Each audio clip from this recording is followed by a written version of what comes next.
కేటాయించి పరిశ్రమలు పెట్టమని చెప్పారు. వాళ్ళకు 1200 కోట్ల రూపాయలు ఈరోజు డబ్బులు పెండింగ్ లో ఉంది. ఆ డబ్బులు రిలీజ్ చేయమంటే ఇంతవరకు ఈ ప్రభుత్వం పట్టించుకునేటువంటి పాపాలు పోలేదు. కాబట్టి చంద్రబాబు నాయుడు గారి కూటమి ప్రభుత్వం నేను అన్ని వాగ్దానాలు అమలు చేశా, 98% అమలైనాయని చెప్పి ప్రకటిస్తున్నారు. మేము అడుగుతా ఉన్నాం చంద్రబాబు నాయుడు, భారత కమ్యూనిస్ట్ పార్టీ సిపిఐగా మీరు 2 సెంట్లు ఇస్తామన్నారు పట్టణ ప్రాంతాల్లో, 3 సెంట్లు ఇస్తామన్నారు గ్రామీణ ప్రాంతాల్లో, ఇల్లు కట్టుకోవడానికి 4 లక్షల రూపాయలు డబ్బులు ఇస్తామని చెప్పారు. పోనీ మేము 5 లక్షలు డిమాండ్ చేశాం, ఏదన్నా నెరవేరిందా? పోనీ మీరు ముఖ్యమంత్రిగా ఉన్నప్పుడు టిడ్కో ఇల్లు అని చెప్పేసి చాలా పెద్ద ఎత్తున టిడ్కో ఇల్లు కట్టారు. ఆ ఇల్లు ఏమన్నా లబ్ధిదారులకు ఈరోజు మీరు వారికి కేటాయించారా? అప్పుడు అధికారం మీదే, మధ్యలో ప్రతిపక్షం మీదే, ఇప్పుడు అధికారం మీదే. మీరు వచ్చి 2 నెలలు అవుతుంది, మీరు కట్టిన ఇల్లు చెదురు పట్టాయి, పెచ్చులు ఊడిపోతున్నాయి, కింద స్లాబ్లు అన్ని మొత్తం ఊడిపోతున్నాయి, అయినా లబ్ధిదారులకు ఇల్లు ఇవ్వలేని పరిస్థితి. కాబట్టి ఇలాంటి మోసపూరితమైనటువంటి వాగ్దానాలతో ప్రజలు ఎల్లకాలం మభ్యపెట్టాలనుకోవడం పొరపాటు. కాబట్టి చంద్రబాబు నాయుడు గారి ప్రభుత్వానికి ప్రజల పక్షాన మేము డిమాండ్ చేస్తున్నాం, మీరు 2 సెంట్లు 3 సెంట్లు ఇస్తా ఉన్నటువంటి ఇంటి స్థలాలు ఇల్లు కట్టుకోవడానికి 5 లక్షల రూపాయలు మీరు డబ్బులు ఇకపోతే 2వ దశ పోరాటానికి సిపిఐ సిద్ధంగా ఉంది. ప్రజలను కూడగట్టాం, వీధులు లెక్కొస్తాం, పోరాటాలు చేస్తామని చెప్పి చంద్రబాబు నాయుడు గారి ప్రభుత్వానికి తెలియజేస్తాం. మరి మేము సిపిఐగా ఈరోజు దళితులపైన గిరిజనులపైన దాడులు దేశవ్యాప్తంగా జరుగుతున్నాయి. ఒకవైపున బీజేపీ ప్రభుత్వం నరేంద్ర మోడీ గారి నాయకత్వంలో పెద్ద ఎత్తున ఆదివాసులను గిరిజనులు అడవుల నుంచి ఖాళీ చేస్తా ఉన్నారు.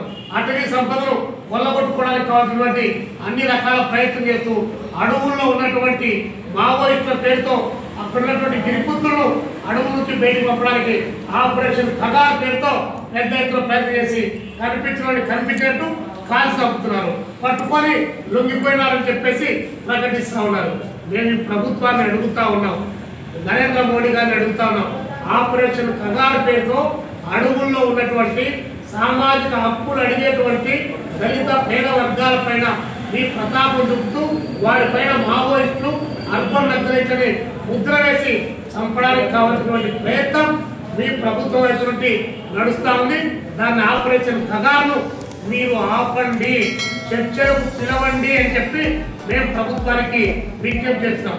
ఈ నేపథ్యంలోనే దేశవ్యాప్తంగా దళితుల పైన, సామాజిక వర్గాల్లో వీకర్ సెక్షన్స్ పైన, ముస్లిం మైనారిటీస్ పైన, క్రిస్టియన్స్ పైన, అదేవిధంగా నిమ్న జాతి వర్గాల పైన జరిగేటువంటి దాడులను నిరసిస్తూ సామాజిక న్యాయం, ఆత్మగౌరవం కావాలనేటువంటి నినాదంతో రేపు నవంబర్ 18వ తారీఖు దేశవ్యాప్తంగా భారత కమ్యూనిస్ట్ పార్టీ ఆందోళన కార్యక్రమానికి పిలుపునిస్తా ఉంది.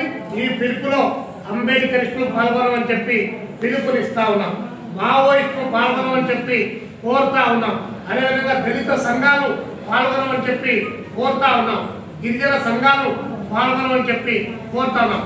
అన్ని వర్గాల వారం ఐక్యమై సామాజిక న్యాయం సాధించాలంటే ఈ యొక్క అంశం పైన మనం పోరాటం చేయడం ద్వారానే సాధ్యమవుతుందని చెప్పి ఈ ప్రజలందరికీ కూడా మేము విజ్ఞప్తి చేస్తున్నాం. At the same time last point, భారత కమ్యూనిస్ట్ పార్టీ సిపిఐకి 100 సంవత్సరాలు రేపు డిసెంబర్ 26వ తారీఖు నిండబోతా ఉంది.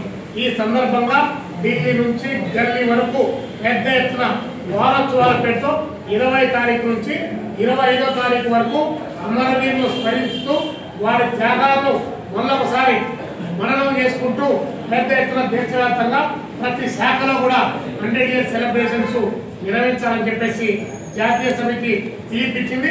ఆ నేపథ్యంలో ఆంధ్రప్రదేశ్ లో ఉన్నటువంటి అన్ని ప్రాంతాల్లో కూడా ఈ కార్యక్రమానికి శ్రీకారం చుట్టమని చెప్పేసి మా శ్రేణులందరికీ పిలుపునిస్తున్నాం. చివరిగా 26వ తారీఖు ఖమ్మంలో చాలా పెద్ద ఎత్తున భారతదేశ వ్యాప్తంగా ఉన్నటువంటి కమ్యూనిస్టు పోరాట యోధులను, కమ్యూనిస్టు పార్టీ కార్యకర్తలను దాదాపు 5 లక్షల పైచలకు సమీకరణ చేసి 1 లక్ష మంది యంగ్ అండ్ ఎనర్జెటిక్ క్యాడర్తో జనసేవదళ కవాతును ఖమ్మంలో నిర్వహించబోతున్నాం. కాబట్టి ప్రతి ప్రజలందరూ కూడా ఇందులో పాల్గొని ఈ యొక్క చలో ఖమ్మం పేరుతో జరిగేటువంటి ఈ కార్యక్రమాన్ని విజయవంతం చేయాలని చెప్పి పిలుపునిస్తాం.